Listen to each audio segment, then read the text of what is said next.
November 1, 2018.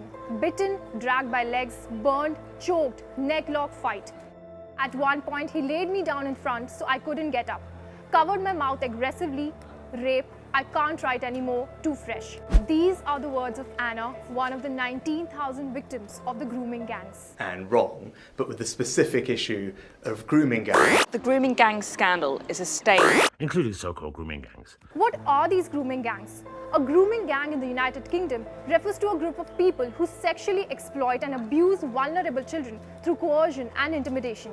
These gangs typically operate in communities with high proportion of vulnerable children, such as those in care or from disadvantaged backgrounds. Home Secretary Suella Braverman made several comments about the ethnicity of abusers in high-profile gangs, saying that almost all are British Pakistanis. So is it British Pakistanis who are sexually exploiting children? Let's look at the evidence. In an independent review of the Rotherham case published in 2014, Professor Alexis J. concluded that majority of known perpetrators were of Pakistani heritage, including 5 men convicted in 2010. A report in 2017 by a think tank Quillian, authored by 2 British Pakistanis, showed that more than 4 out of 5 men, or 84% of people convicted of grooming girls for sex, are Asian. But a 2020 Home Office report revealed that most child sexual abuse gangs were made up of white men under the age of 30.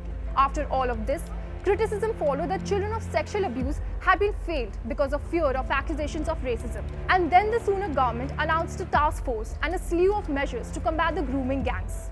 A specialist task force has been set up by the police, tougher sentencing, a new national hotline, and data analytics to make sure that we can identify and catch perpetrators. But Nazir Afzal, Chief Crown Prosecutor, who led nationally on violence against women and children, has come forth to say that none of these measures will work. The problem is this: the criminal justice system is broken. If you make an allegation today, 1 in 70 of them will end in a charge, and 1 in 100 will end in a conviction. So we're raising people's expectations at a time when we can't meet them. Policing can't cope, prosecutors can't cope, the court system, 4 or 5 year delays, we can't cope. Legal aid, completely smashed.